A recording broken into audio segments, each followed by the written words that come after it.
students, welcome back to our YouTube channel Arjun's Achievers. So we are back with part 6 of life processes, and in this part we will discuss about excretion in humans and plants. हमने अपने previous video में बाकी के सारे life process cover कर लिए थे. अगर आपने वो वीडियोस नहीं देखे हैं तो आप आई बटन पर क्लिक करके उनको चेकआउट कर सकते हैं. और इस वीडियो के एंड तक हम एक्सक्रीशन भी कंप्लीट कर लेंगे और उसके साथ साथ लाइफ प्रोसेस चैप्टर भी कंप्लीट कर लेंगे. और अगर आप चैनल पे न्यू है तो आप चैनल को सब्सक्राइब करें. So without wasting further time, let's get started.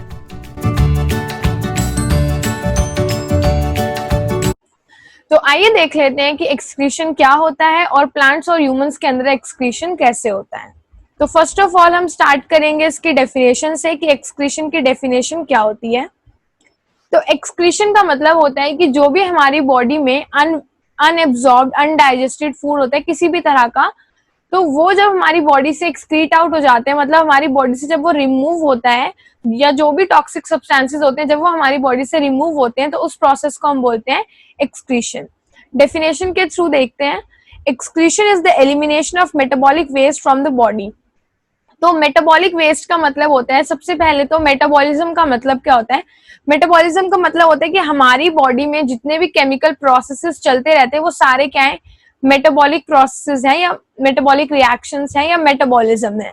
ठीक है. तो उन रिएक्शन से जो भी वेस्ट जनरेट होता है, जो भी केमिकल रिएक्शंस में जो भी वेस्ट या टॉक्सिक हार्मफुल प्रोडक्ट रिलीज होता है, जब वो हमारी बॉडी से रिमूव होता है, एलिमिनेट होता है, तो उसी को हम क्या बोलते हैं, एक्सक्रीशन. ठीक है. देन हमारी बॉडी में क्या क्या इंपॉर्टेंस है एलिमिनेशन की वेस्ट के. अगर हमारी बॉडी से वेस्ट रिमूव होगा तो उसका हमें क्या बेनिफिट है, क्या इंपॉर्टेंस है एक्सक्रीशन की हमारी बॉडी के लिए. तो अगर हमारी बॉडी में टॉक्सिक गैसेस या टॉक्सिक वेस्ट किसी भी तरह का एक्यूमुलेट होता रहेगा, इकट्ठा हो जाएगा एक टाइम के बाद, तो हमारी जो बॉडी है वो सेल्स हैं वो प्रॉपर्ली फंक्शन नहीं कर पाएंगे और बहुत ज्यादा टॉक्सिक और हार्मफुल सब्सटेंस हमारी बॉडी में एक्यूमुलेट हो सकते हैं, जिसकी वजह से हमें बहुत सारी बीमारियां हो सकती हैं. ठीक है. तो वन बाय वन हम देखते हैं कि क्या क्या इसकी इंपॉर्टेंस होती है. First one is removes the excess toxic waste from the body. Toxic मतलब जो हमारे लिए हार्मफुल होता है, जो हमें हार्म कर सकता है, तो ऐसे प्रोडक्ट्स को रिमूव करता है. सबसे पहली इंपॉर्टेंस तो इसकी ये है. Second one is maintains ionic balance in the body. हमारी बॉडी में जो भी आयंस है, जैसे कि सोडियम आयंस, ठीक है, पोटेशियम आयंस, इन सब आयंस की भी क्या होती है, कंसंट्रेशन होती है, वो लेवल मेंटेन होना चाहिए. मतलब बहुत ज्यादा भी नहीं होना चाहिए, बहुत कम भी नहीं होना चाहिए. अगर बहुत कम हो रहे हैं तो वो दोबारा से बॉडी में रीएब्सॉर्ब हो जाते हैं, और बहुत ज्यादा है तो कुछ उसमें से रिमूव हो जाते हैं. तो उसका जो बैलेंस है वो भी मेंटेन होता है through excretion. Next one is maintains water balance in body by the process of osmoregulation. तो जहां पर भी हम वर्ड ऑस्मो सुनते हैं, ऑस्मो का मतलब होता है वाटर से रिलेटेड टर्म है. ऑस्मो रेगुलेशन मतलब वाटर का रेगुलेशन करना हमारी बॉडी में. रेगुलेट करना मतलब कंट्रोल करना, कम ज्यादा करना. तो एक्सक्रीशन के प्रोसेस के थ्रू हमारी बॉडी में जो वाटर का लेवल है वो भी मेंटेन रहता है. अगर हमारी बॉडी बहुत ज्यादा डिहाइड्रेट हो जाती है तो वाटर का जो एब्जॉर्प्शन है वो बढ़ जाता है, और अगर हमारी बॉडी में वाटर का जो अमाउंट है वो ज्यादा बढ़ जाता है तो एक्सेस वाटर जो है वो एक्सक्रीट आउट हो जाता है. तो तीन इसके हमारे मेन इंपॉर्टेंस हो गए. First one is toxic waste remove करता है, सेकंड आयनिक बैलेंस मेंटेन करता है, and third is water balance maintain करता है by osmoregulation. Next up we have excretion in plants. तो सबसे पहले हम प्लांट्स के अंदर एक्सक्रीशन को देख लेते हैं कि प्लांट्स में एक्सक्रीशन कैसे होता है. तो हम लोगों को पता है कि प्लांट के अंदर जब भी फोटोसिंथेसिस होता है तो वो कार्बन डाइऑक्साइड यूज करता है, लेकिन जो रेस्पिरेशन है वो सिंपली हमारी तरह से होता है कि वो ऑक्सीजन लेता है और कार्बन डाइऑक्साइड रिलीज करता है. कार्बन डाइऑक्साइड उसके लिए हार्मफुल हो गया उस वे में, लेकिन जितनी भी कार्बन डाइऑक्साइड उसने रिमूव करी है बाय रेस्पिरेशन, उसमें से कुछ अमाउंट ऑफ कार्बन डाइऑक्साइड वो यूज करता है फोटोसिंथेसिस में, और कुछ अमाउंट ऑफ कार्बन डाइऑक्साइड है जो यूज नहीं हो पाती है, वो एक्सेस होती है, तो वो उसकी बॉडी से बाहर आ जाती है. तो अगर हम लीव्स की बात करें तो लीव्स में स्टोमेटा के थ्रू एक्सेस जो वेस्ट गैस होती है वो रिमूव हो जाती है. और अगर हम स्टेम की बात करें तो स्टेम में मैंने आपको पहले भी बताया रेस्पिरेशन में कि स्टेम में भी छोटे छोटे होल्स होते हैं जिनको हम बोलते हैं लेंटिसेल्स. तो स्टेम में लेंटिसेल्स के थ्रू जो एक्सेस हार्मफुल गैसेस है वो रिमूव हो जाती हैं, और जो भी वाटर वेपर्स है वो भी स्टोमेटा और लेंटिसेल्स के थ्रू रिमूव हो जाते हैं. Next is some waste are also removed in the form of gums, resins and latex.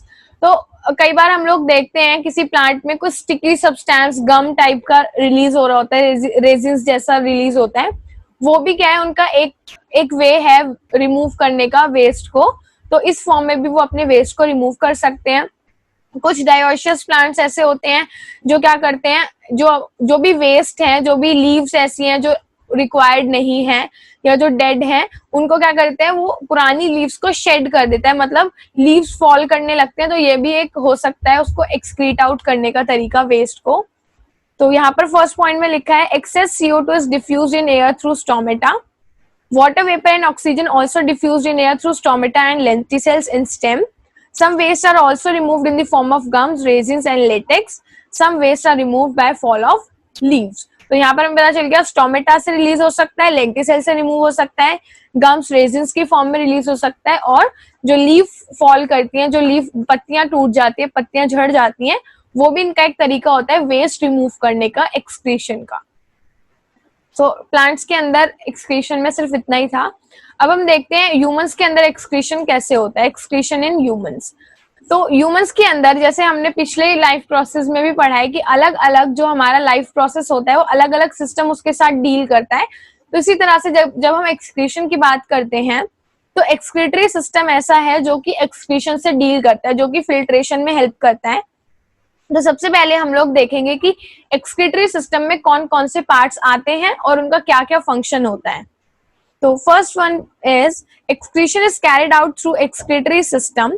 Parts of excretory system are, first one is kidneys, ureters, urinary bladder, urethra and nephron.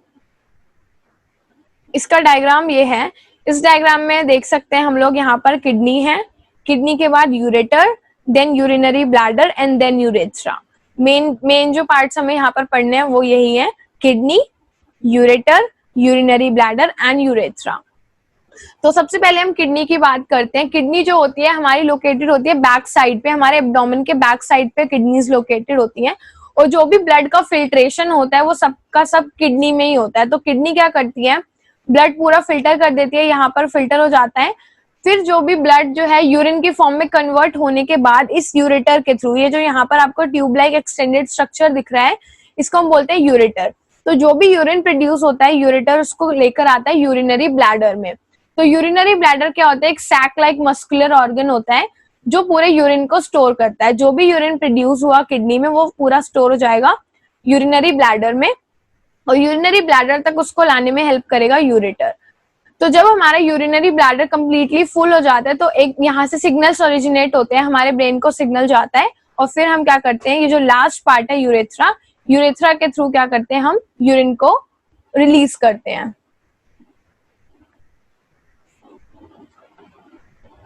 Next kidney के बारे में यहाँ पर देखते हैं।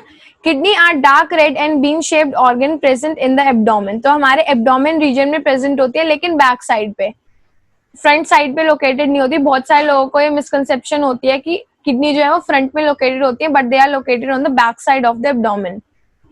Each kidney has a deep notch called hilum.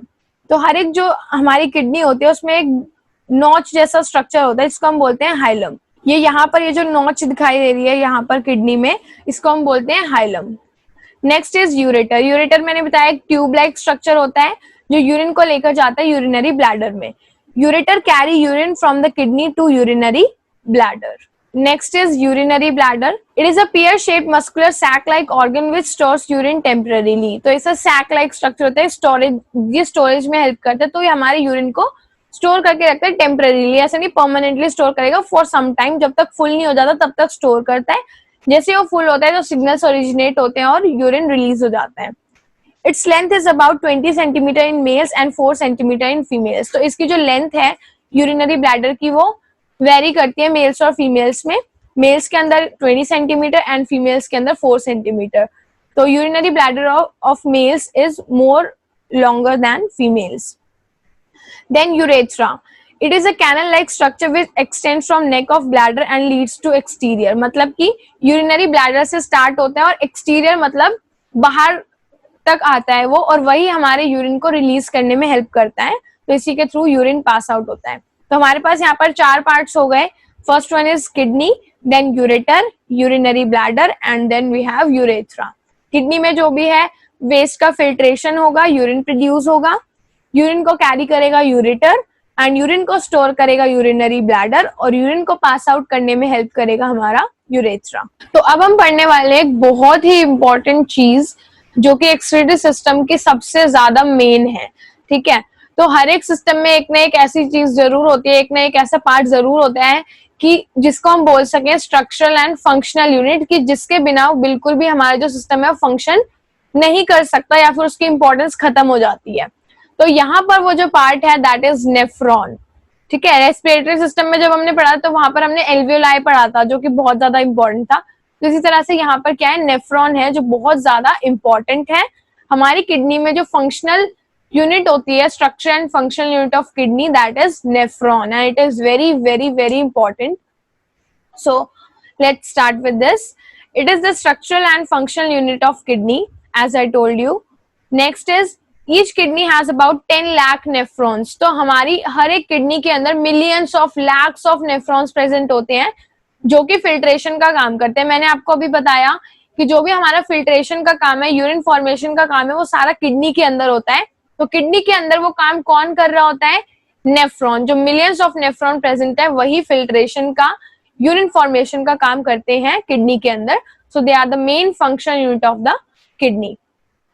Next up we have each nephron is made up of Bowman's capsule and renal tubule. अभी मैं आपको ओरली बता रही हूँ ऐसे, फिर मैं डायग्राम के थ्रू समझाने लगी हूँ। अभी बॉमन्स कैप्सूल होता है, रीनल ट्यूब्यूल होता है। जहां पर भी आप ये वर्ड सुनोगे रेनल ट्यूब्यूल, रेनल आर्टरी, तो इसका मतलब होता है कि वो क्या है, किडनी से रिलेटेड वर्ड होता है। हमेशा कहीं पर भी रीनल वर्ड सुनोगे तो आपको हमेशा क्लिक करना चाहिए आपके माइंड में that it is related to kidney. Bowman's capsule is a small cup-shaped structure lined by squamous epithelium. It has a network of blood capillaries called glomerulus. Glomerulus and Bowman's capsule are together known as Malpighian tubules. तो मैं आपको diagram के through दिखाने लगी हूँ अभी। देखो यहाँ पर ये हमारे पास डायग्राम है। इस डायग्राम के अंदर मैंने अभी दो चीजें बताई, Bowman's capsule और दूसरा glomerulus। तो यहाँ पर ये जो कप शेप, कप जैसा स्ट्रक्चर दिख रहा है, ये कप जैसा स्ट्रक्चर होता है Bowman's कैप्सूल, इसको हम Bowman's कैप्सूल बोलते हैं। और इसी के साथ साथ इसी के जस्ट ऊपर एक नेटवर्क होता है कैपिलरीज का, बहुत ज्यादा नेटवर्क होता है, लाइक वेब लाइक स्ट्रक्चर होता है कि बहुत सारी कैपिलरीज वहां पर कनेक्टेड होती हैं। उस web like network of capillaries को हम बोलते हैं, जो नेटवर्क यहाँ पर दिख रहा है दैट इज ग्लोमेरुलस, ठीक है। इसको हम बोलेंगे ग्लोमेरुलस और इसको बोलेंगे हम Bowman's कैप्सूल। तो Bowman's कैप्सूल और ग्लोमेरुलस आपस में पूरा मिलकर क्या बनाते हैं, हमारी Malpighian ट्यूब्यूल, हम इसको बोलते हैं कंबाइंड नेम। तो glomerulus plus Bowman's capsule is known as Malpighian tubules. The renal tubule has 3 parts. उसके बाद हमारे स्टार्ट हो जाती है renal tubule. सबसे पहले Malpighian tubule थी, उसके बाद हमारी स्टार्ट हो जाती है renal tubule. Renal tubule में हमारे पास 3 मेन चीजें होती हैं। First one is PCT, then we have DCT, then loop of Henle. PCT का मतलब होता है प्रॉक्सिमल कॉन्वोल्यूटेड ट्यूब्यूल। प्रॉक्सिमल का मतलब होता है जो बहुत ज्यादा पास में हो, बहुत ज्यादा प्रॉक्सिमिटी में होता है, यानी कि क्लोज है, तो प्रॉक्सिमल कॉन्वोल्यूटेड ट्यूब्यूल हो गया। Then we have distal convoluted tubule. Distal मतलब जो थोड़े डिस्टेंस पे थोड़ा सा दूर है, उसको बोलते हैं distal convoluted tubule. And then we have एक लूप जैसा स्ट्रक्चर होता है जिसको हम बोलते हैं लूप ऑफ हेनले। तो यहाँ पर डायग्राम में देखो, यहाँ पर ये जो हमें कॉइल्ड स्ट्रक्चर दिख रहा है, यहाँ पे कॉइल्ड ट्यूब्यूल दिख रही है, ये वाली क्या है, हमारी PCT यानी कि प्रॉक्सिमल कॉन्वोल्यूटेड ट्यूब्यूल। उसके बाद यहाँ पर जो ये लूप टाइप का स्ट्रक्चर दिख रहा है, जो लूप है, ये लूप जो है इसको हम बोलते हैं लूप ऑफ हेनले। देन यहाँ पर फिर से क्या है, कॉइल ट्यूब लाइक स्ट्रक्चर है, इसको हम बोलते हैं डिस्टल कॉन्वोल्यूटेड ट्यूब्यूल, ठीक है। तो हमारे पास 3 हो गए, PCT, DCT and loop of Henley. तो ये DCT के बाद जो DCT है वो कनेक्ट हो जाती है हमारे एक और ट्यूब लाइक स्ट्रक्चर से जिसको हम बोलते हैं कलेक्टिंग डक्ट। कलेक्टिंग डक्ट में जो भी हमारा यूरिन फॉर्मेशन हुआ है वो सारा का सारा कहाँ पर आ जाता है, कलेक्टिंग डक्ट में। उसके बाद यूरेटर के थ्रू वो हमारा जो यूरिन फॉर्म हुआ है वो ट्रैवल करके यूरिनरी ब्लैडर में जाता है और यूरेथ्रा से पास आउट हो जाता है। तो सबसे पहले क्या होगा, ये जो यहाँ पर हमारी एफरेंट आर्ट्रियोल दिख रही है, एफरेंट होगी जो एंट्री कराएगी ब्लड की और ईफरेंट जो होगी वो एग्जिट कराएगी ब्लड को। तो यहाँ से यानी कि एफरेंट आर्ट्रियोल से जो भी हमारा इम्प्योर ब्लड है वो इम्प्योर ब्लड सारा का सारा कहाँ आ जाता है, हमारा ग्लोमेरुलस के पास आ जाता है। ग्लोमेरुलस क्या है, नेटवर्क ऑफ कैपिलरीज। तो यहाँ पर इसकी जो ये लाइनिंग होती है इसमें छोटे छोटे स्मॉल होल्स जैसे होते हैं जिसके थ्रू फिल्ट्रेशन होता है। तो यहाँ पर जो भी ब्लड आता है वो बहुत ज्यादा हाई प्रेशर से आता है। हाई प्रेशर होने की वजह से जो ब्लड है वो यहाँ इसमें जो होल्स प्रेजेंट है इसकी लाइनिंग में वहां से बहुत प्रेशर से फिल्टर हो जाता है। और प्रेशर से फिल्टर होने के बाद यहाँ पर यानी कि इस बोमेंस कैप्सूल में जो भी मेरा फिल्ट्रेट बना है वो फिल्ट्रेट क्या हो जाता है, इकट्ठा हो जाता है यहाँ पर।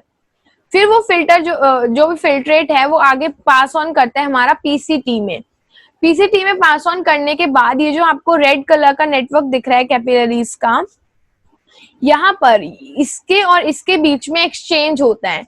जो भी चीजें हमारी जो भी हमारे ब्लड के अंदर जो भी चीजें हैं, जैसे कि जो भी यूजफुल चीजें हैं ब्लड के अंदर, वो क्या होती है वापस से एब्जॉर्ब होनी शुरू हो जाती हैं। तो यहाँ पर 70-80% हमारा जो ब्लड है वो फिल्टर हो चुका होता है पीसीटी में।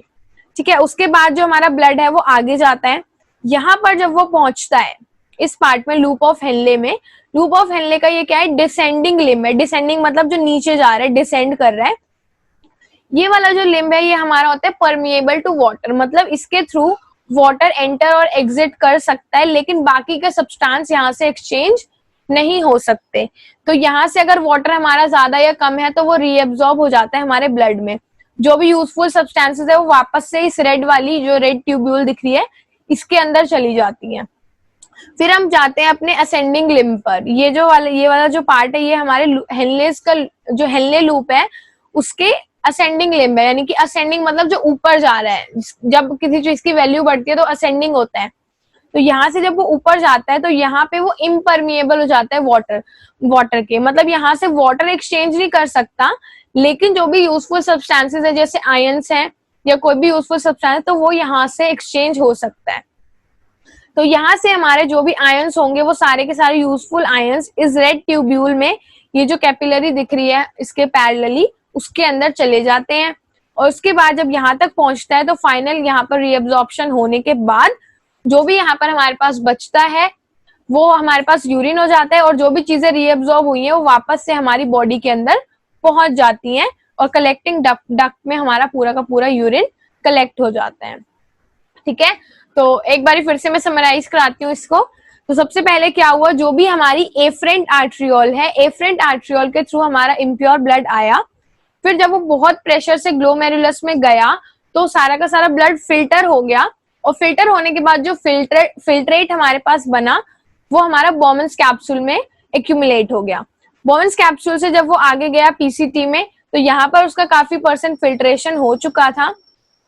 आगे जाने के बाद उसमें क्या है, वाटर रीअब्सॉर्ब होने लगता है। अगर उसके अंदर बहुत ज्यादा पानी है तो वाटर हमारी बॉडी में इस कैपिलरी में वापस से रीअब्सॉर्ब होने लगेगा।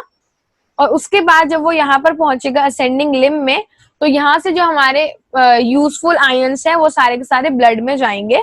तो बेसिकली यहाँ पर हमारे पास धीरे धीरे क्या होने लगेगा, रीअब्सॉर्ब होने लगेंगी यूजफुल चीजें, और जो वेस्ट है वो ज्यादा कंसंट्रेटेड होने लगेगा, एक्यूमुलेट होने लगेगा। फिर डीसीटी में जाके फाइनल रीअब्सॉर्प्शन होता है हमारा जो भी आयंस का है।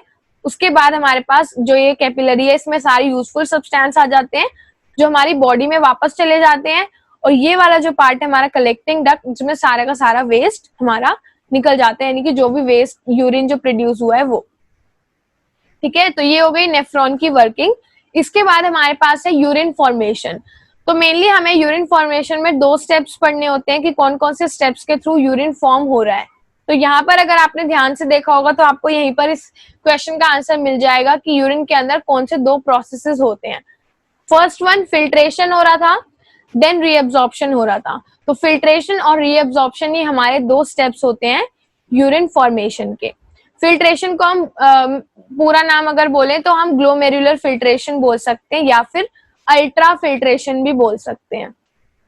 उसको अल्ट्रा फिल्ट्रेशन इसलिए बोलते हैं क्योंकि वो बहुत हाई प्रेशर से, अल्ट्रा हम एक्सेस के लिए यूज करते हैं, तो जब भी कोई चीज हाई प्रेशर से हो रही है तो इसलिए अल्ट्रा वर्ड यूज कर रहे हैं, तो इसका हम बोलते हैं अल्ट्रा फिल्ट्रेशन। तो 1 by 1 हम दोनों स्टेप्स को देखते हैं। First one is glomerular filtration यानी कि ultra filtration. Blood is filtered from glomerular into Bowman's capsule under high pressure. This is known as ultrafiltration. मतलब कि ग्लोमेरुलर जो हमारा ग्लोमेरुलस अपैरेटस है उसके थ्रू जो ब्लड हाई प्रेशर से फिल्टर होता है उसी प्रोसेस को हम अल्ट्राफिल्ट्रेशन बोलते हैं. Then next up we have reabsorption. Reabsorption का मतलब क्या होता है, कोई चीज रीएब्जॉर्ब हो रही है. तो अगर ऐसा है कि जो ब्लड वेस्ट ब्लड हमारे एफरेंट आर्ट्रियोल के थ्रू गया है उसमें भी कुछ यूजफुल चीजें हैं जो हमारी बॉडी में रीएब्जॉर्ब होनी चाहिए, वो सारी की सारी क्या होती है हमारी बॉडी में वापस से रीएब्जॉर्ब हो जाती है और यूटिलाइज हो जाती है. इसी को हम बोलते हैं रीएब्जॉर्प्शन. तो इसकी डेफिनेशन देखते हैं. Useful substances from the filtrate. Filtrate मतलब कि जो भी फिल्टर हुआ है blood, like sodium ions, potassium ions, glucose, amino acids, etc. are reabsorbed by the capillaries surrounding the nephron into the blood. तो मैंने आपको डायग्राम में दिखाया था कि इसी के साथ साथ उसके पैरेलल में एक नेटवर्क होता है कैपिलरीज का जिसमें सारी useful substances, ions, water, amino acids reabsorb होते रहते हैं और बॉडी में चले जाते हैं. तो इसी प्रोसेस को हम बोलते हैं रीएब्सॉर्प्शन. तो इसी के साथ यूरिन फॉर्मेशन में हमने दोनों पढ़ लिए, reabsorption and ultrafiltration. Then last topic is dialysis. Dialysis क्या होता है? So the next topic is dialysis. Dialysis क्या होता है? Dialysis का मतलब होता है कि जो पेशेंट ऐसे हैं मतलब जिनकी किडनी जो है प्रॉपरली फंक्शन नहीं कर पाती, प्रॉपरली ब्लड को फिल्टर नहीं कर पाती, तो उनकी किडनी वर्क नहीं कर रही है प्रॉपरली, तो उसके लिए हमें एक ऑल्टरनेट वे ढूंढना पड़ता है. तो वो ऑल्टरनेट वे होता है डायलिसिस. तो डायलिसिस एक ऐसी टेक्निक होती है जिसमें हम ब्लड को आर्टिफिशियली मशीन्स के थ्रू फिल्टर कर सकते हैं, क्योंकि हमारी बॉडी में किडनी वर्क नहीं कर रही है. तो जब हम आर्टिफिशियली ब्लड को फिल्टर करते हैं थ्रू मशीन्स तो उसको हम बोलते हैं डायलिसिस. तो जो भी पेशेंट ऐसे जिनको किडनी फेलियर की प्रॉब्लम है, तो किडनी माल फंक्शनिंग है, तो उन पेशेंट को डायलिसिस दिया जाता है और उसके थ्रू उनके ब्लड को फिल्टर किया जाता है. The process of purifying blood by an artificial kidney is known as dialysis. It is meant for kidney failure patients. तो kidney failure patients के लिए होता है. ये यहाँ पर जो डायग्राम दिख रहा है, इस डायग्राम में पूरा हमें दिख रहा है मशीनरी जिसके थ्रू क्या करते हैं वो आर्टिफिशियल ब्लड को प्यूरिफाई करते हैं. तो डायलिसिस टेक्निक होती है for the patients of kidney failure. तो हम एक बार समराइज कर लेते हैं कि आज हमने क्या क्या पढ़ा. सबसे पहले हमने पढ़ा एक्सक्रीशन की डेफिनेशन की, एक्सक्रीशन क्या होता है. फिर हमने पढ़ी अपनी बॉडी के अंदर एक्सक्रीशन की क्या क्या इंपॉर्टेंस होती है, कि वो टॉक्सिक वेस्ट रिमूव करता है, वाटर बैलेंस मेंटेन करता है और आयनिक बैलेंस मेंटेन करता है. उसके बाद हमने पढ़ा प्लांट्स के अंदर एक्सक्रीशन, जिसमें कि हमने पढ़ा स्टोमेटा और लेंटिसेल्स के थ्रू जो भी वेस्ट है वो रिमूव हो सकता है गम्स और रेजिन्स की फॉर्म में, या फिर अगर वो अपनी लीव्स को शेड कर रहा है तो उस फॉर्म में भी वो एक्सक्रीशन कर सकता है. उसके बाद हमने ह्यूमंस के अंदर एक्सक्रीशन पढ़ा, जिसमें हमने पढ़ा एक्सक्रीटरी सिस्टम. उसमें हमने मेनली 5 पार्ट्स पढ़े, kidney, ureter, urinary bladder, urethra and nephron. उसके बाद हमने इसका डायग्राम देखा और 1 बाय 1 सारे पार्ट्स के बारे में स्टडी करा. उसके बाद हमने जब नेफ्रॉन के बारे में पढ़ा तो हमने देखा कि नेफ्रॉन जो है वो हमारी किडनी का बहुत ही ज्यादा वाइटल पार्ट है. अगर नेफ्रॉन प्रेजेंट नहीं होगा तो फिल्ट्रेशन हमारे ब्लड का नहीं हो सकता. उसके बाद हमने उसके कुछ पार्ट्स पढ़े, Bowman's capsule, glomerulus, PCT, DCT, collecting duct and loop of Henle. उसी के साथ साथ हमने नेफ्रॉन के अंदर blood urine formation, blood filtration की वर्किंग भी पढ़ी. उसके बाद हमने पढ़ा कि यूरिन फॉर्मेशन के अंदर कौन कौन से 2 स्टेप्स इन्वॉल्व होते हैं, अल्ट्राफिल्ट्रेशन एंड रीएब्जॉर्प्शन, उनके बारे में पढ़ा. उसके बाद लास्टली हमने पढ़ा डायलिसिस के बारे में. तो इसी के साथ साथ हमारा जो ये टॉपिक है excretion in plants and humans वो फिनिश होता है. आई होप आपके लिए सीरीज हेल्पफुल रही होगी. तो इसी वीडियो के साथ हमारी जो लाइफ प्रोसेस की सीरीज है वो कंप्लीट होती है, और अपकमिंग चैप्टर की सीरीज देखने के लिए आप हमारे चैनल को सब्सक्राइब करें और बेल आइकन को हिट करें ताकि आपको सारी नोटिफिकेशंस टाइम टू टाइम मिले. Till then I will see you in the next video. Thank you for watching.